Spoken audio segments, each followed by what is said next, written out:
साक्षी एक धाडसी आणि धर्माभिमानी तरुणी हिरव्यागार जंगलांनी वेढलेल्या एका शांत गावात राहत होती. एके दिवशी भुकेने आणि क्रोधाने त्रस्त झालेल्या एका भयंकर वाघाने गावावर हल्ला केला आणि दहशत पसरवली आणि विनाश केला. गावकरी घाबरून पळून गेल्यावर साक्षीला गोल्डन पॉटची प्राचीन दंतकथा आठवली. पिढ्यानपिढ्या उत्तीर्ण झालेल्या गोल्डन पॉटमध्ये देवांची शक्ती असल्याचे म्हटले जाते.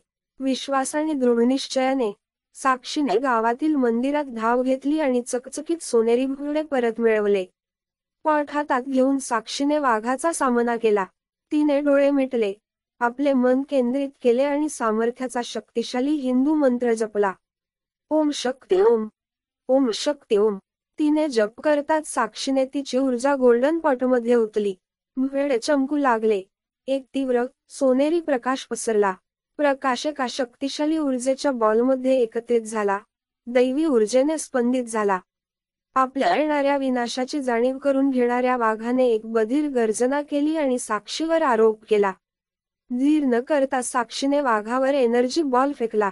बॉलने वाघाला अविश्वसनीय शक्तीने मारले.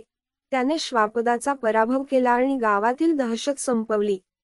साक्षीच्या शौर्याचे साक्षीदार असलेल्या ग्रामस्थांनी ती विजयी होताच जल्लोष केला.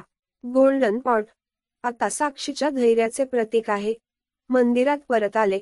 पुढच्या वेळी त्याची शक्ती लागेल याची वाट पाहत